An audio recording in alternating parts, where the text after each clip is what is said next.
Long before Christmas lights filled city streets, before gift wrap and holiday jingles softened the season, winter was something to be feared. In the high valleys of the Bavarian and Austrian Alps, winter meant isolation. Snow buried roads for months. Darkness arrived early and lingered. The cold was not an inconvenience, it was a threat to survival. In these mountains, stories were not entertainment, they were warnings. And among the most enduring of those stories was not one of generosity or joy, but of judgment. This is the story of Krampus. Winter before. Comfort. To understand Krampus, one must first understand the world that created him. In medieval alpine Europe, life revolved around seasons. Harvest determined survival. A poor autumn meant hunger by February. Children were not shielded from this reality. They worked early, learned obedience quickly, and were taught that rules were not suggestions.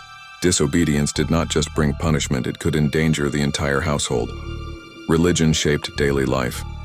Christianity had spread across the region, but it did not erase older beliefs. Instead, it absorbed them.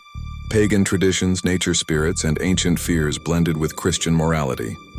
Heaven and hell were not abstract concepts. They were destinations discussed openly and vividly.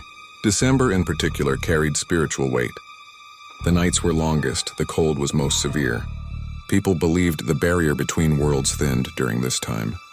Spirits wandered, judgment approached, and on the night of December 5th, judgment arrived. St. Nicholas and the Night of Reckoning. St. Nicholas, the historical bishop of Myra, was known for generosity and discipline. In alpine folklore, he did not resemble the modern Santa Claus. He appeared solemn and authoritative, dressed in bishop's robes carrying a staff. He came to evaluate, not entertain. Children were questioned. Had they worked hard? Obeyed their parents, honored God? Those who had done well were rewarded with fruit, nuts, bread, or small sweets, precious items in winter. But St. Nicholas did not come alone. Standing beside him was something far older, darker, and far less forgiving. Krampus, the beast at his side. Descriptions of Krampus vary by region, but the core image remains constant. He is tall, towering over men. His legs end in cloven hooves. His body is covered in coarse black or brown fur. Curved goat horns rise from his skull. His eyes glow or burn, and his tongue hangs long and red, often reaching his chest. Chains wrap around his torso, clanking as he moves. Bells hang from his waist, their sound echoing through the night long before he is seen. Krampus does not speak gently. He snarls, growls, and howls. He does not reason, he does not forgive. Where St. Nicholas rewards, Krampus punishes.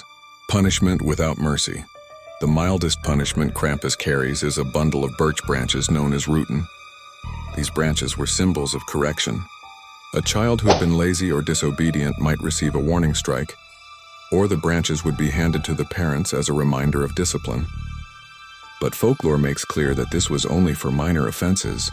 For children deemed truly wicked liars, thieves, blasphemers, Krampus carried a sack. The sack was not symbolic. Legends say he would seize children and stuff them inside, dragging them away into the snow-covered night. What happened next was deliberately left unclear. Some stories claim he drowned them in icy rivers. Others say he devoured them. Some say he took them to hell itself. The ambiguity was the point. Fear worked best when imagination filled the gaps. Roots older than Christianity. Though Krampus appears in Christian folklore, his features betray far older origins. The horns, hooves, and fur echo pre-Christian nature spirits and pagan gods associated with winter, animals, and the wilderness. Some scholars link Krampus to figures from Germanic paganism, possibly even to ancient horned deities that represented both fertility and destruction. When Christianity spread through the Alps, it did not eliminate these figures. Instead, it redefined them. Pagan spirits became demons. Old gods became servants of the devil. Krampus was absorbed into Christian morality as a necessary evil, a visible representation of sin's consequences. He became the embodiment of fear used in service of order. Medieval theater and the devils. Mask, another likely influence, came from medieval religious plays. During the Middle Ages, churches staged dramatizations of biblical stories, especially during Christmas. These performances often included the devil, portrayed as grotesque, loud, and terrifying. Actors wore masks, fursuits, horns, and chains, charging through crowds to frighten spectators into moral reflection. These devils were not subtle. Over time, the image of the devil walking alongside holy figures became familiar. The distinction between theatrical demon and folklore creature blurred. Krampus may have emerged from this tradition, a devil no longer confined to the stage but roaming villages on a specific night, enforcing morality through terror. A landscape of monsters, Krampus was not alone. The alpine winter was crowded with figures meant to keep people indoors, obedient and afraid. Frau Perchta was one of the most feared. She appeared as either a beautiful woman in white or a twisted hag with an iron nose. She punished those who failed to complete their work, especially spinning. Her punishment was surgical and brutal, cutting open the stomach and stuffing it with straw, stones, or garbage. Belsnickel, known in German and later American folklore, played a similar role. Dressed in rags or furs, he carried a switch and tested children, offering sweets while striking those who reached too greedily. These figures formed a moral ecosystem. They reinforced rules through fear when authority alone was insufficient, suppression and survival. By the 19th century, Enlightenment thinking and modernization began to challenge these traditions.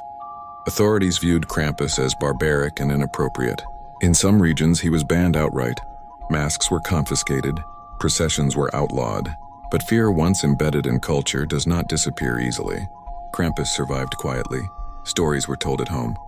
Masks were hidden. The figure retreated, waiting. The return. Krampuslauf. In the 20th and 21st centuries, Krampus returned, not as a warning to children, but as a ritual of identity.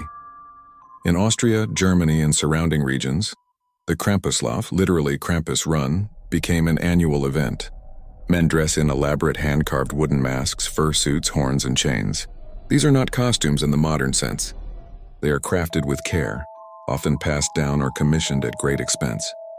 On December nights, groups of Krampus flood streets, roaring, shaking chains, and confronting spectators.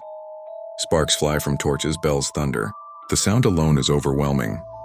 Participation is not passive. To stand at the front, to face the Krampus and touch the fur, is considered a test of courage. It is a symbolic confrontation with fear, with winter, with the darkness that once ruled daily life. Krampus no longer takes children. Instead, he reminds adults that fear once shaped the world and still lives beneath the surface. Why Krampus endures? Krampus endures because he represents something honest. Winter is not gentle. Nature is not forgiving. Actions have consequences. In a season now associated with comfort and consumption, Krampus is a reminder of older truths, that survival required discipline, that fear educated when words failed, and that light only matters because darkness exists. He is the shadow cast by St. Nicholas. Remove him, and the story becomes incomplete. The monster beside the Saint Santa Claus, as the world knows him today, is generous without judgment. Krampus was the opposite. Together they formed a complete moral system, reward and punishment, mercy and consequence. Krampus was never meant to replace joy.